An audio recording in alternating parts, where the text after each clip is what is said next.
Yes, Essy. Yeah, we are back. Can you hear us? Yes, I can. We are back.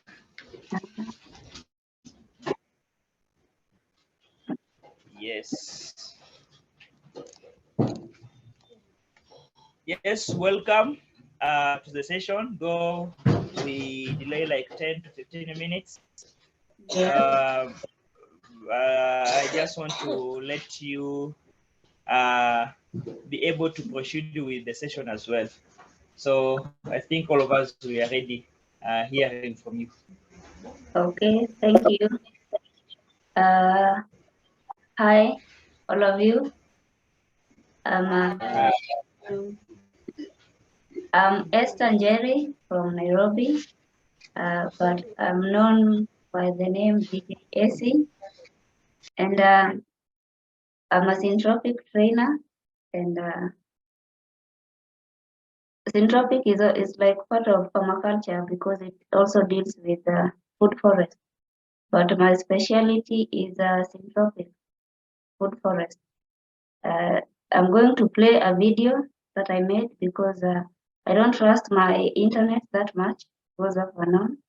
So I opted to make a video. I'll play it, then we'll discuss it after that. Is that okay? Yes. Okay.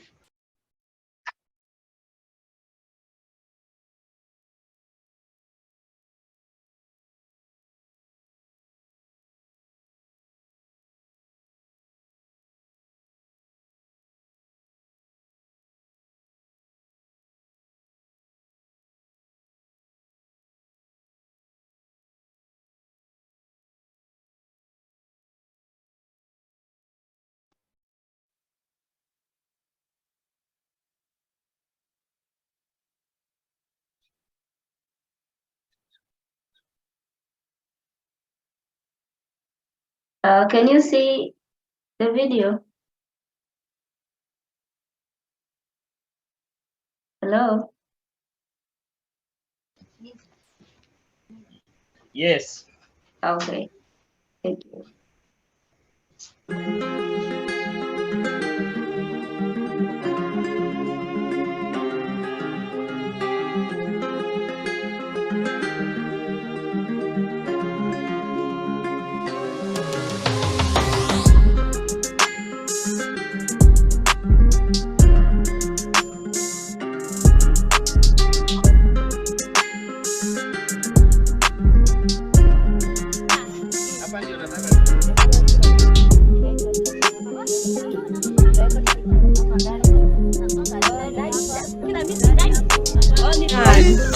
So we have planted cocoa as our emergent, followed by from emergent we go to high, from high we go to medium, from medium we go to low.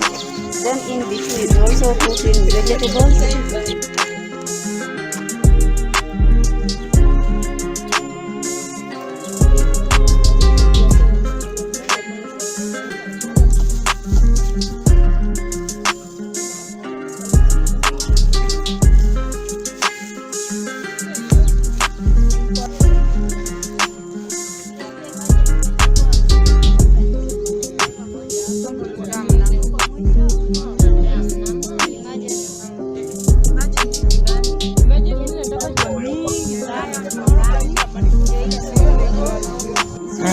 Vegetable. Grass. Wait, so you do this. 3 lines. Grass line. Vegetable line. So vegetable inakuwa line moja. Yeah, that's what you call it. Tree ya kwanza, grass, vegetable. Wow.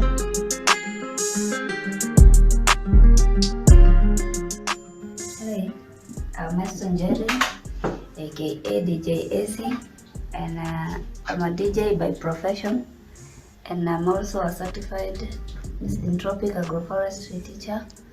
And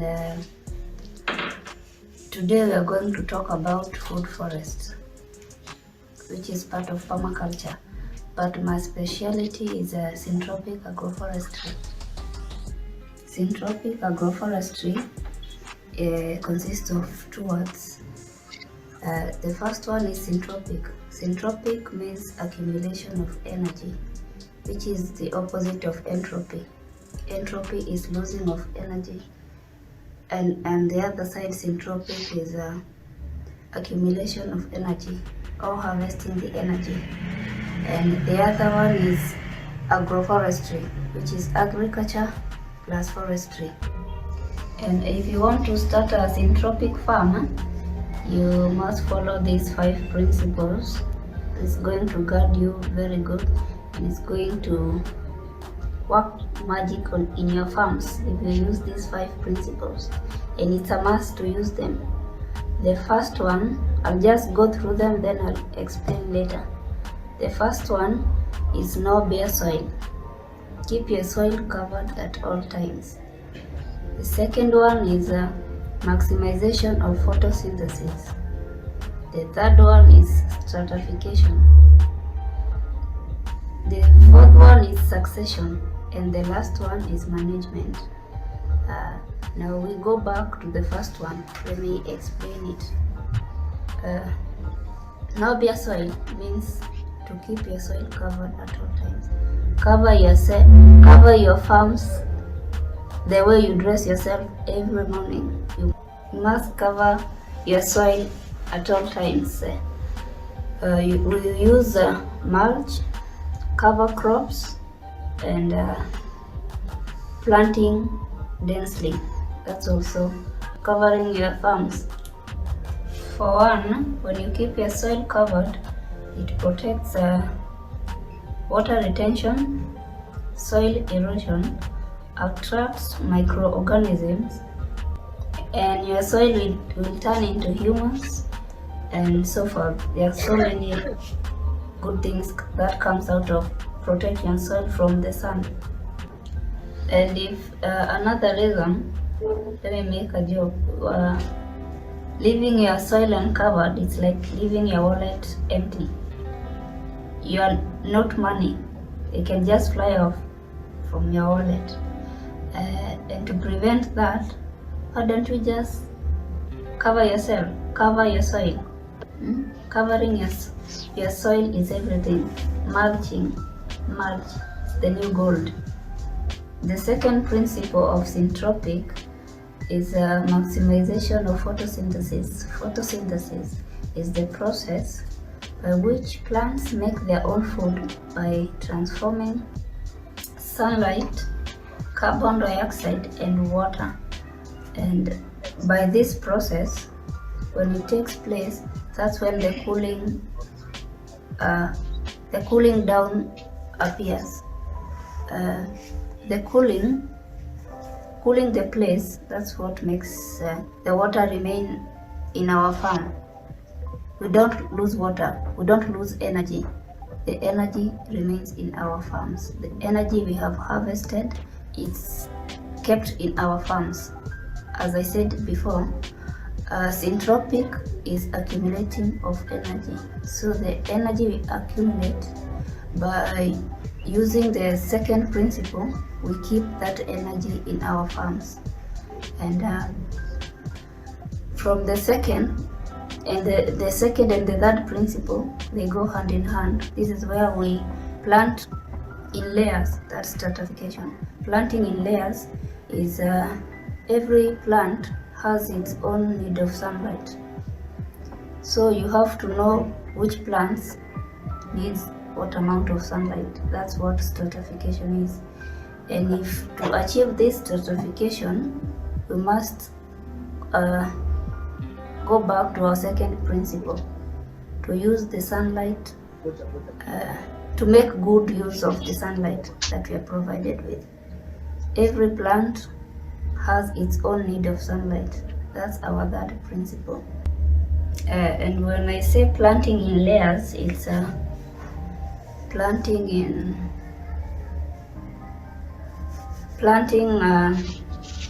planting our crops according to their need of sunlight. We have plants that are emergent that need 100 to 80% of sunlight. That one we call it emergent. From that we go to high. High needs 80 to 60% of sunlight. We have another layer called medium. Medium needs 60 to 40% of sunlight. Then we have the last layer, which is low layer, which takes 40 to 20% of sunlight. If your farm is like 10 meters, to plant emergence, you only have to plant 20% of emergence because they need the highest amount of sunlight. So you only plant 20%. The cover they take. They need the sunlight is, remember the sunlight is 80%. The space they take is only 20%. The higher layer you plant 40%. They need the sunlight of 60%, but the space they will take in your 10 meters farm is only 40%. The medium layer you plant 60% of your medium layer. Then the highest cover, the lower strata takes the most space because they don't need that much sunlight. They can grow well in shades. That takes up to 80% of our 10 meter space. Now let's count how much energy we've harvested by planting our syntropic farm. You start by 80 plus 60.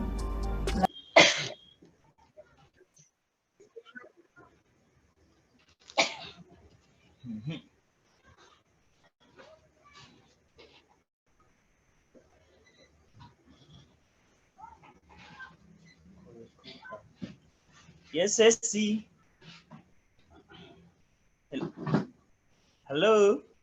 Yeah. Are you still on?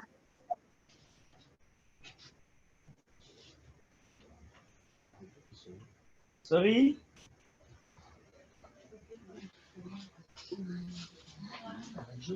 Hello. Hi. Yes, we saw the video. You can go on. I see like the network is a little bit disturbing.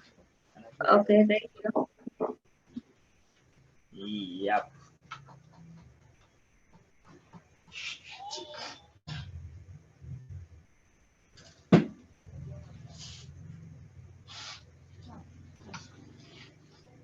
Are you able to see the video?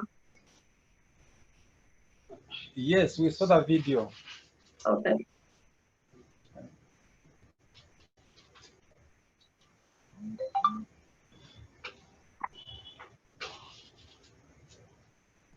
I think we can go on.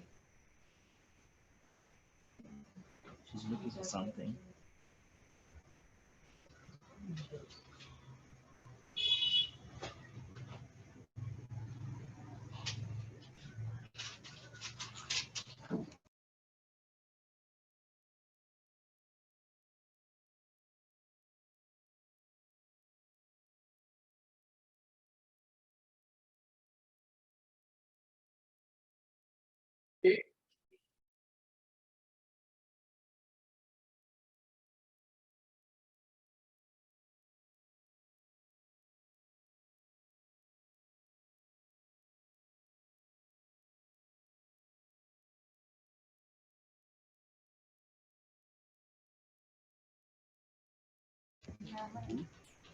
Hello.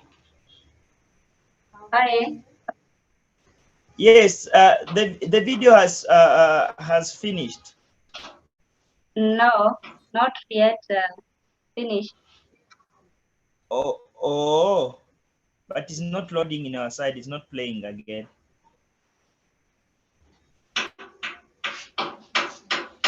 The video stopped. Yeah. Oh, wow. Let me reconnect it then. I think the network is bad. Is it from my I side or think your so. side? Maybe both. Yeah, okay. Let me go back to where I stopped.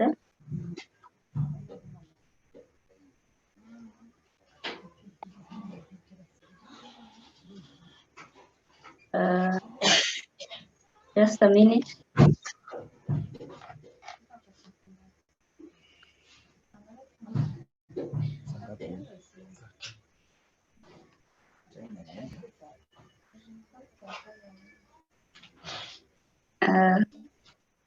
Going back, let me go back to where I stopped.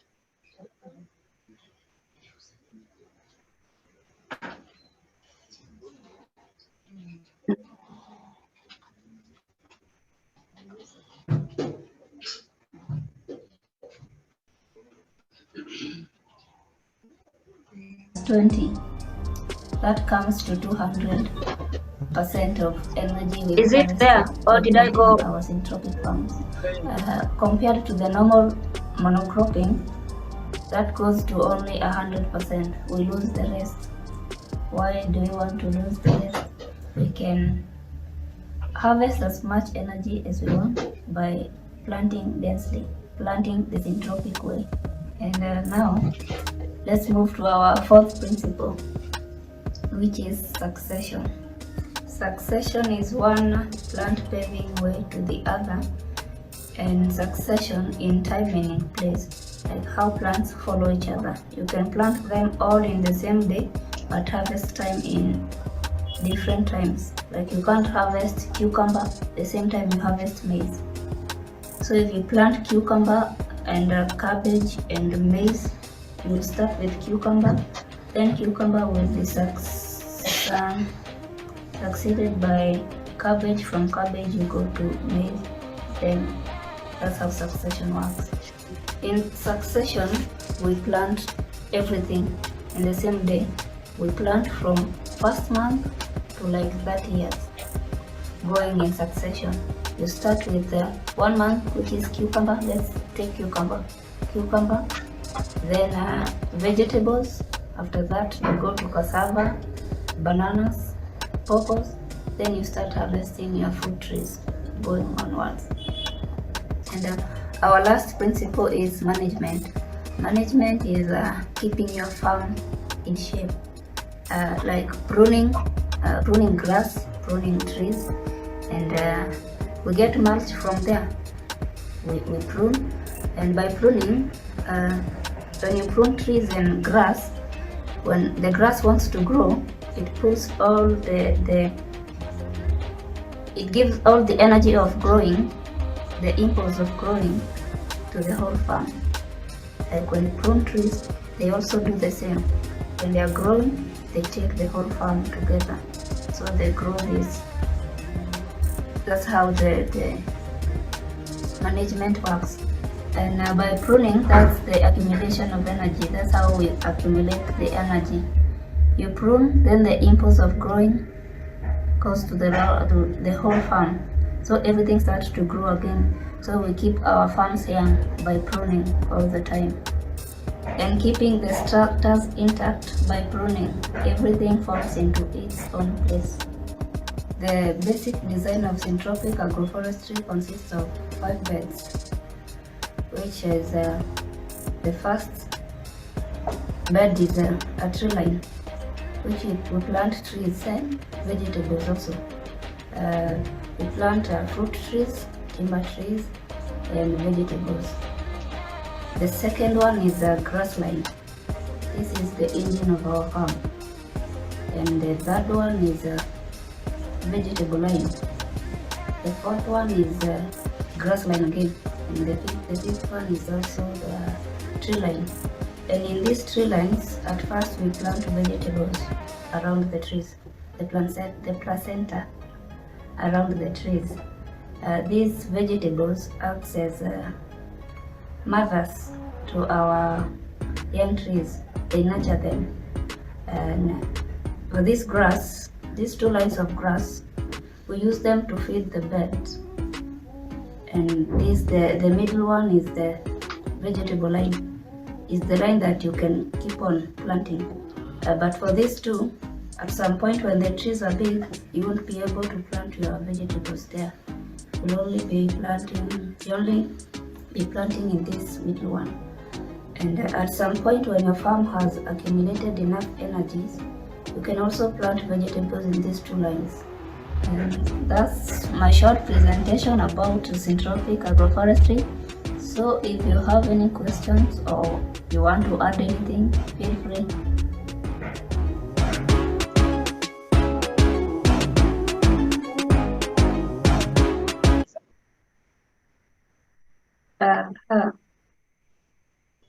Pedro, are you still on? Yes. So that's the end of my presentation. So if you have questions or anything to add, feel free. If you have a question or anything to add, please unaweza uliza. Yeah, maswali.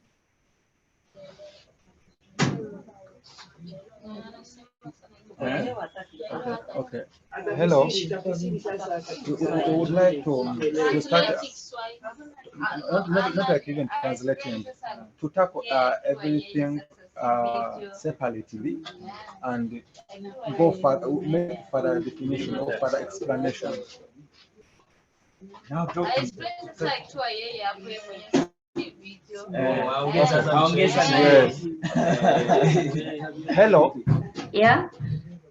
Yes, we would like to at least you mention a subtopic, and you make further explanation for easy understanding. Now we were like watching a cinema, and nothing we have picked in it. Okay, we have picked a few in your presentation. At least you make a subtopic, you talk about it, you explain it for further explanation, and at least use some Swahili. Okay, I can mix the language. So you want me to repeat like the whole thing, or do you have specific points that you want? Okay. Not, okay. Naongea Swahili vizuri sana. Okay.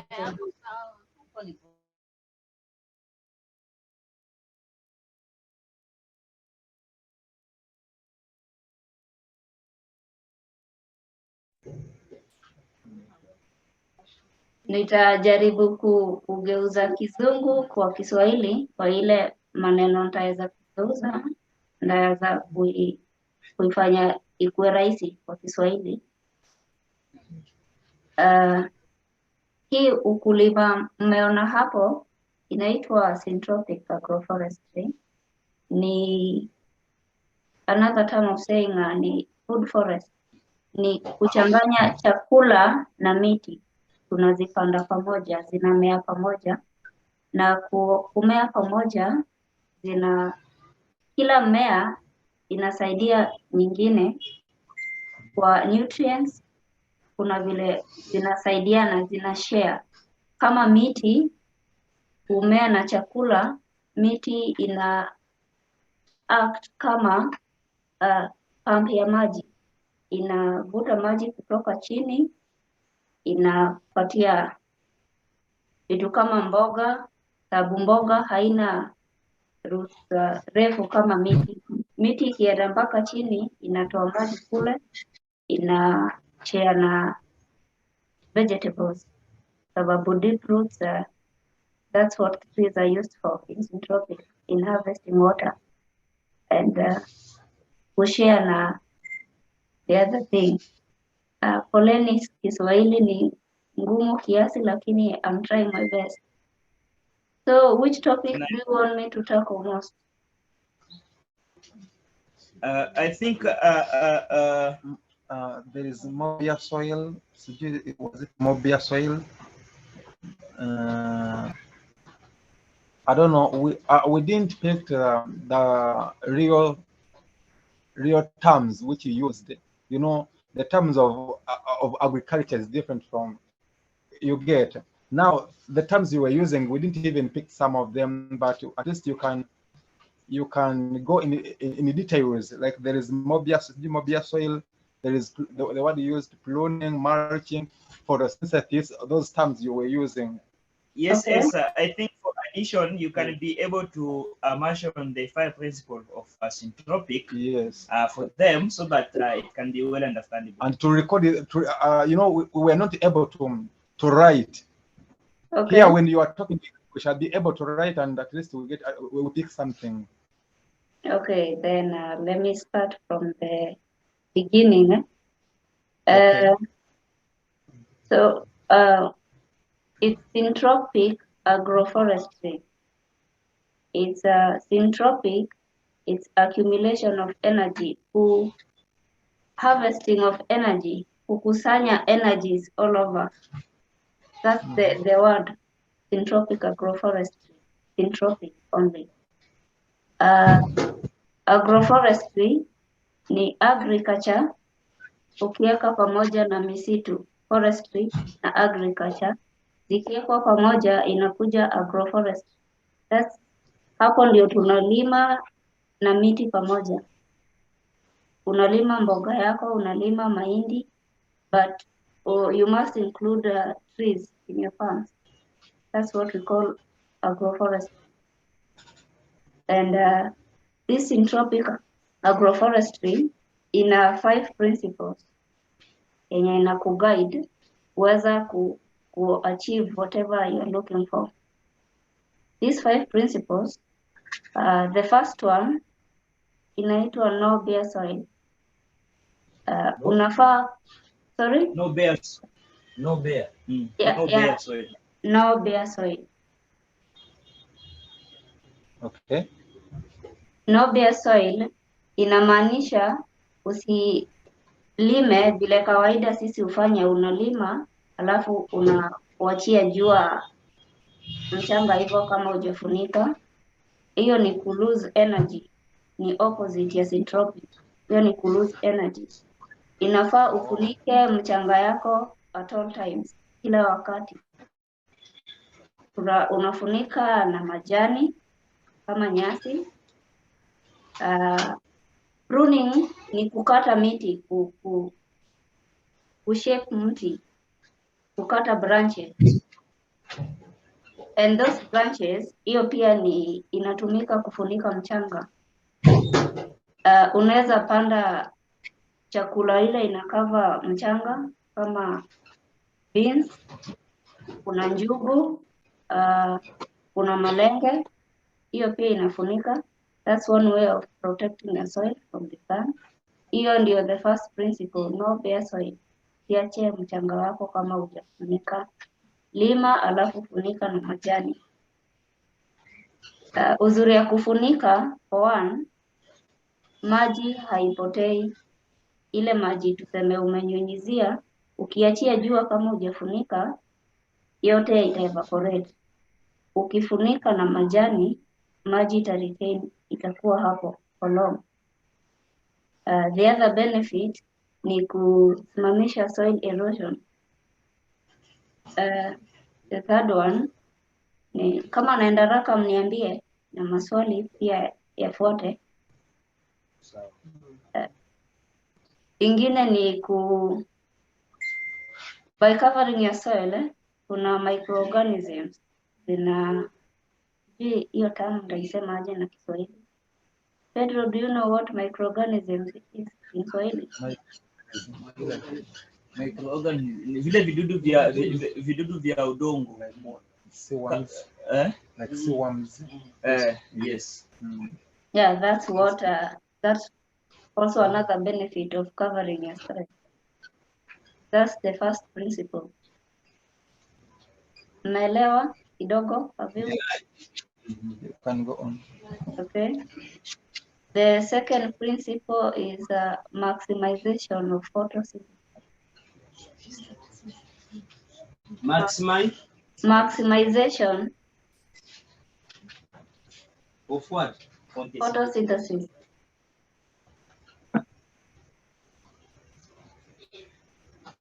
All right. Maximization of photosynthesis. Photosynthesis is the process ni ile process mimea yetu inatengeneza chakula kwa kutumia maji, jua na air. That's what photosynthesis is. Carbon.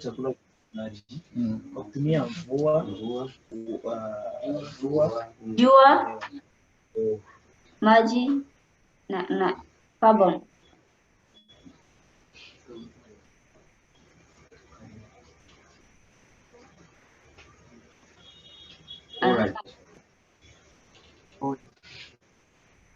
Yeah, carbon.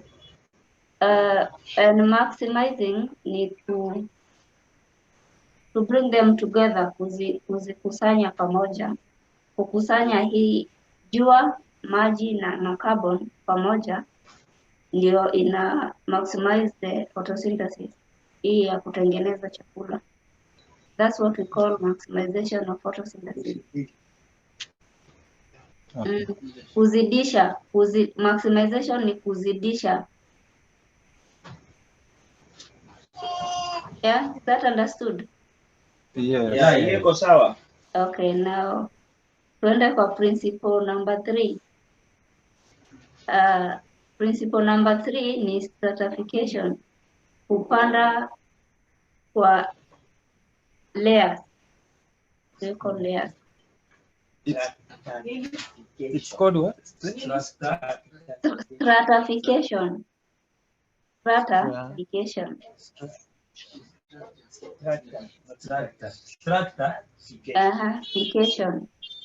Stratification. Okay. Now what is that? It's planting in layers. That's planting in layers. That's what stratification is. Yeah. Okay.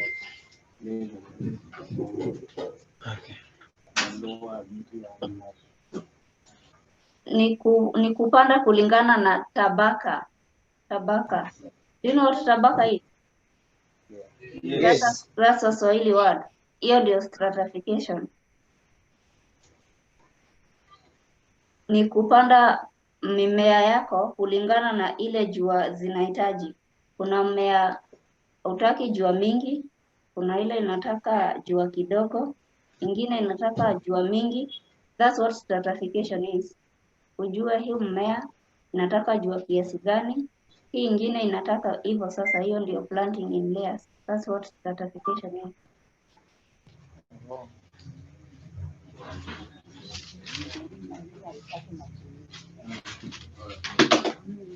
Yeah?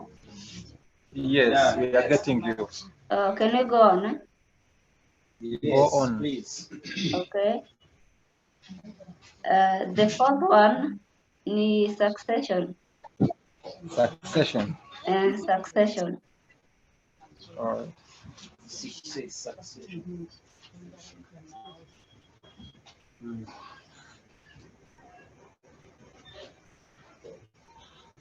Succession ni kama kutumia term of mfululizo. Unaona ile mfululizo?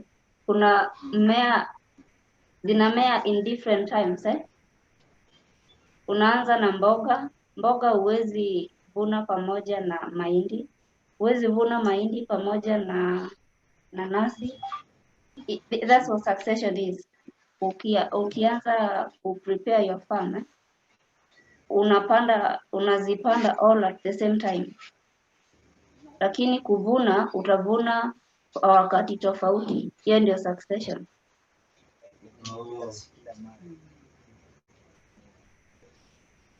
Yeah.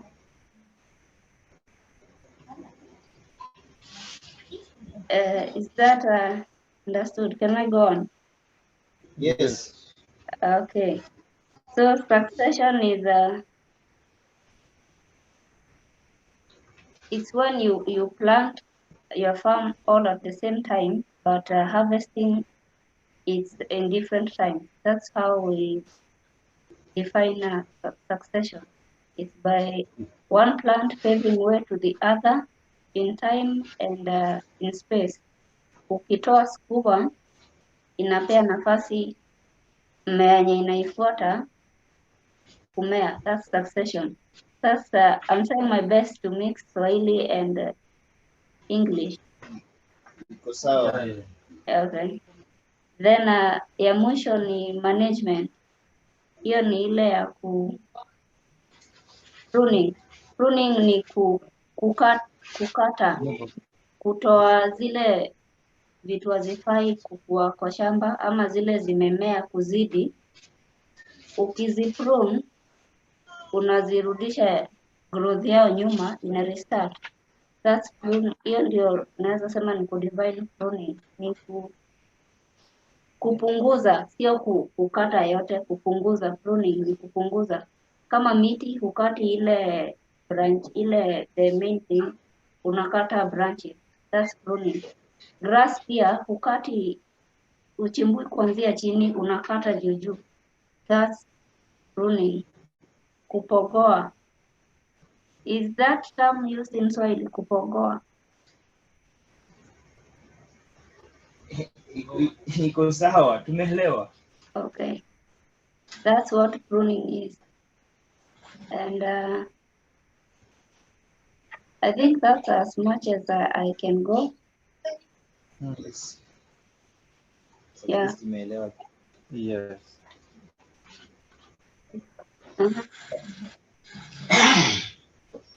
Questions? Maswali sasa.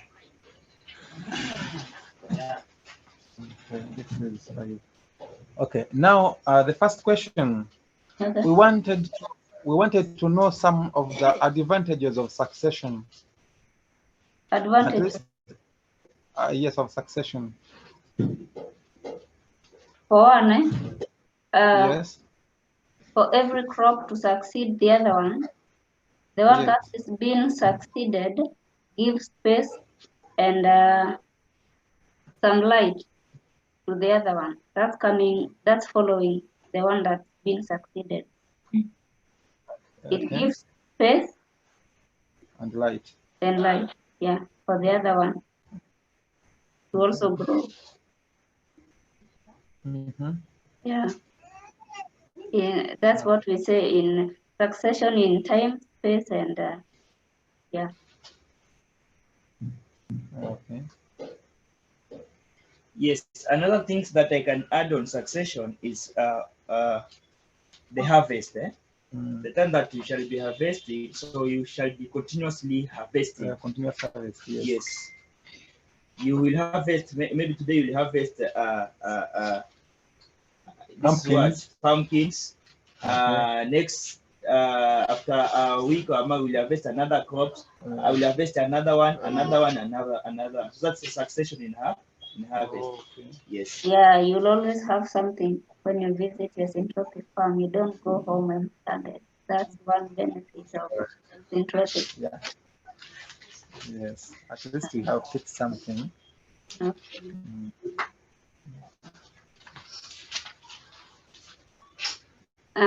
Any other question? Question, please.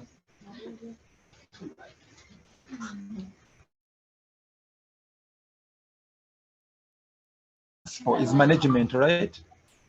What? Sorry? The 50th principle. 50th principle. Yeah, the last principle is management. And you talked about thinning, pruning. Pruning is another word of, you can say, thinning. Okay. Yeah, that's the same term. All right. Yeah. Thank you. Okay, you're welcome.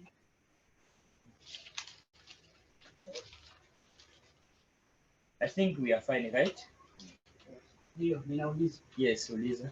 Ni kwa muda gani tutaweza chukua ili tupate hii agroforestry? Umesikia hiyo swali Esther? Sijasikia vizuri. For which time will I take so that we can get agroforestry? Okay, yeah, we plan harvest from the first month to like 30 years to come. Depends on what you're planting.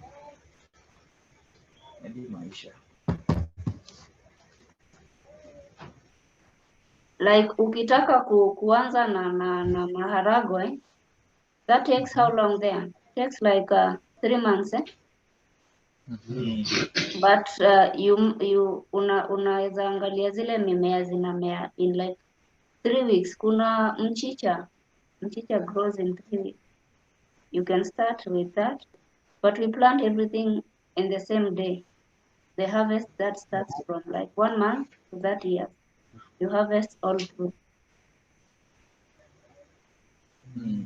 Yeah. Umeelewa mzee?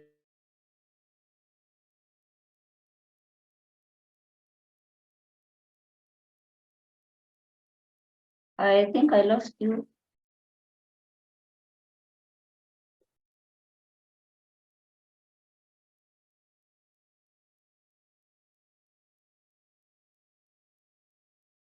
Hello?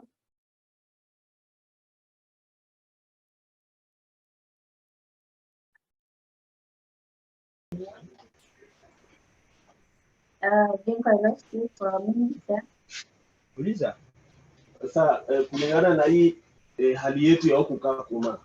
Yeah. Sema hapa kama planting in layers. Sasa huku kwetu jua ni kali sana. Tunaweza tukamanage aje kutumia hizi layers kwa sababu jua is very hot in our place. Kwa hata labda hapo ujaribu kutufundisha jinsi tunaweza kutumia hizi layers. Ili zetu zisiharibike zaidi.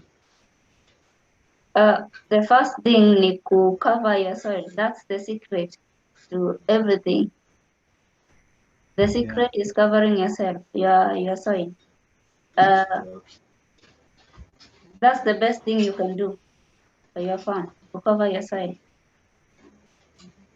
Then after that, this planting of layers ni ku harvest energy kama vile nimesema. Hii monocropping yenye watu hupanda wakibakisha space, that's how you lose the energy. To lose the energy and keeping the soil uncovered. Ukiplant densely, ukipanda mimea mingi kwa space moja, for one una save energy there. Maji, kuna maji ile unaonanga ile unyevu inakuanga asubuhi na jioni kwa nyasi. Ndio. Unaonanga hakunanga nafasi kwa nyasi, inakuanga imeshikana. Hiyo ndio sasa unataka ufanye kwa shamba yako, upande vitu hakuna, usibakishe space. That's how uta harvest water. Utapata maji hata bila mvua, just by planting densely. In planting in layers, and you must cover your soil. Hapo ni lazima utapata maji vizuri. Yes, I think another thing that I can be able to add there kwa hiyo mambo ya layers. Sikia uliuliza swali. So planting in layers, ukiangalia hapa alizungumzia mambo ya capture energy. Na energies ziko mingi, kuna energy ya jua, si ndio? Kuna energy ya maji, kuna upepo ama hewa. Ona hizo vitu.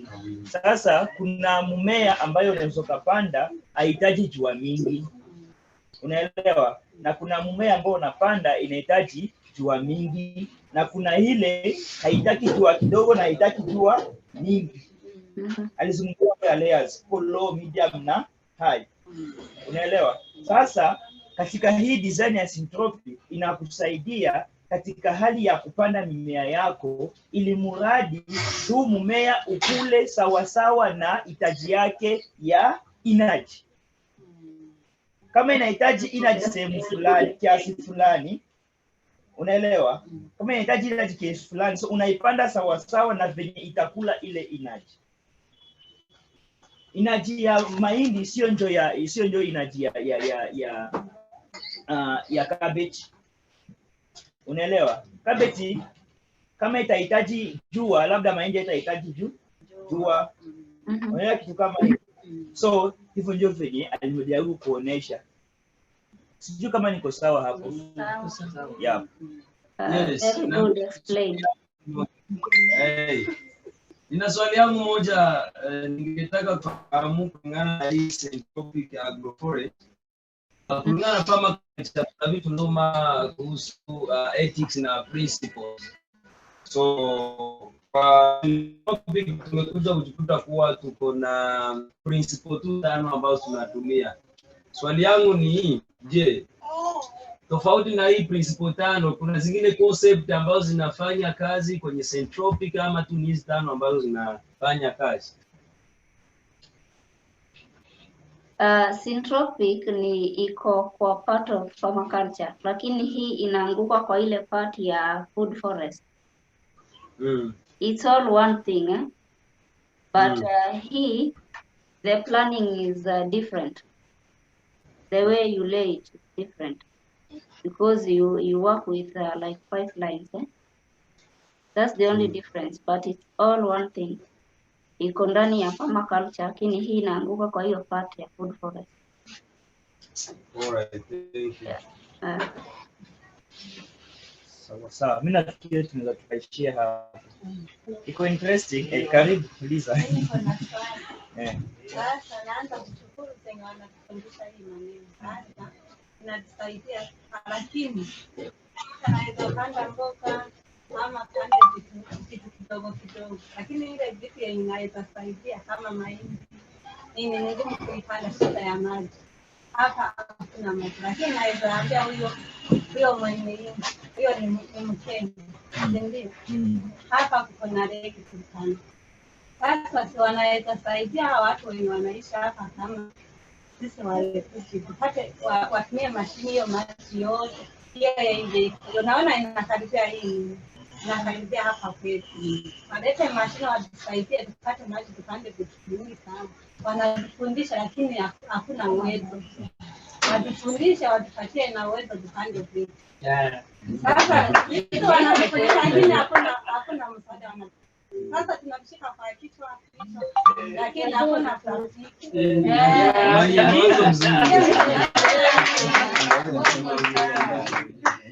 But the time we went together at Don Bosco, we found them having plenty of crops, but having That's a very good point, Nafikiri hiyo ni pointi mzuri. Yeah. Na labda sidhani kama inahusiana na mwalimu wetu zaidi, kwa sababu hiyo ni kazi ya government. Na lakini katika mafunzo yetu inatufundisha namna gani ya kulima hata sehemu pale ambapo hakuna maji na tukafanikisha kuwa na nini na mavuno. Na ndio maana principle ya kwanza ya syntropic anatuambia no bare soil. Sasa zungumza kitu kama hicho. No bare soil inamaanisha usiache udongo uti ama udongo wa wazi. So point ya kwanza ya wewe kuharvest maji ni kufunika udongo wako. Mwalimu unaweza kaendelea mpaka hapo. Ukulima wa siku hizi si lazima mvua inyeshe ndio tulime. Tunaweza harvest maji sisi wenyewe by first of all covering our soil, planting in layers and planting densely.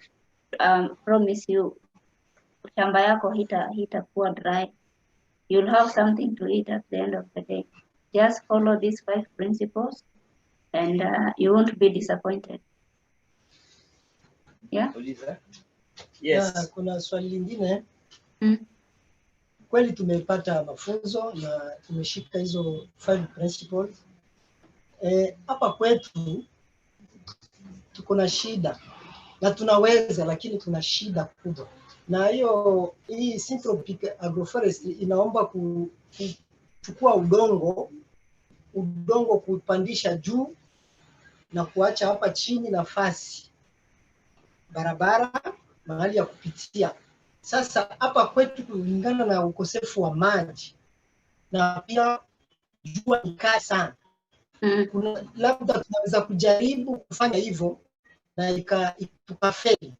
Sasa tunaweza kutumia njia gani nyingine, sababu kwetu kwa kweli bila kusema uongo mpaka uchimbe udongo kutia mmea kwa udongo chini ndio unashika angalau, lakini kupandisha udongo juu na kulimia juu pale inaleta shida kidogo. Sasa kama kuna uwezekano mwingine au njia nyingine, kuna zile zinaitwa sunken beds. Si lazima utengeneze raised bed. Kuna hizi za kuinua udongo, kuna hii ya kuchimba chini ya kushuka. Si lazima uweke hiyo raised bed, kuna hizi sunken beds pia. Hiyo kwanza ni nzuri kwa your climate. Wakati you are harvesting water, ina sink in easily. Yeah, that's a very good question. Yeah. Sijui kama tumeelewa. Kwa hiyo hiyo ndio pointi ambayo ningetaka nizungumzie zaidi sana.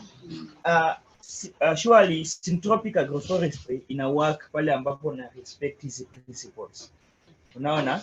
So na pointi nyingine ni location uko unakaa. Area gani ambayo uko? Climate yake ikoje? Unaona? So mimi mwenyewe nilijaribu syntropic agroforestry with the raised bed ikashindikana. Lakini sasa jaribu with the sunken bed. Yeah. Ina work nzuri sana. Na mpaka unasema hii ndio kitu ya kufuata basi. Yeah. Nafikiri mwalimu, tumeshukuru kwa session yako. Asante. Na labda tumusimamishe mama mmoja haongee neno kabla tujafunga hii session. Okay.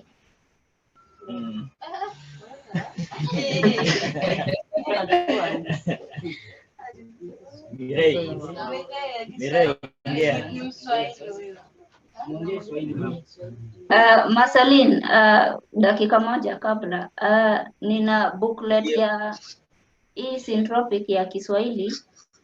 Nitakutumia, then you can print out the things and you can share. Ni ya Kiswahili.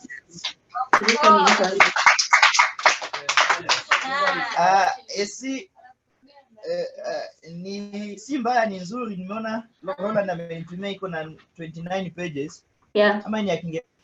Hapana, ni ya Kiswahili.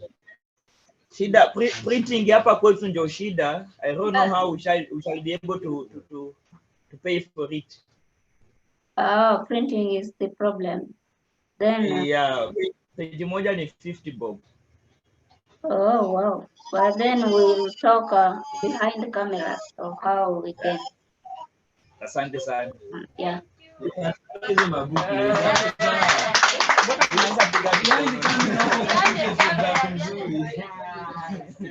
Unalisubiri Essy. Tunaongea tu behind the camera. Yes, welcome.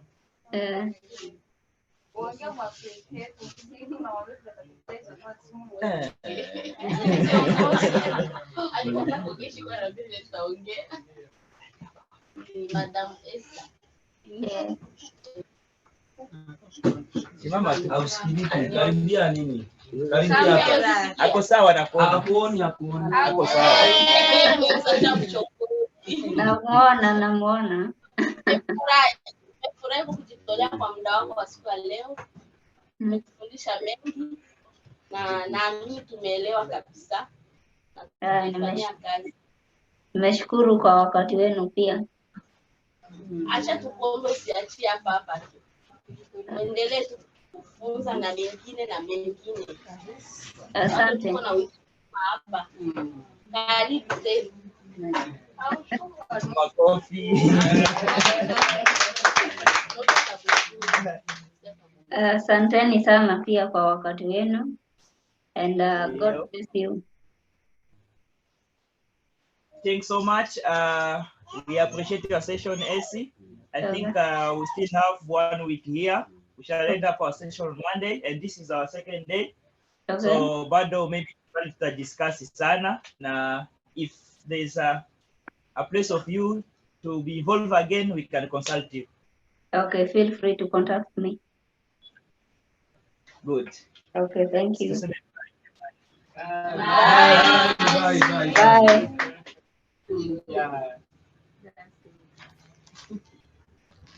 Ni sawa. Si hiyo ilikuwa mzuri.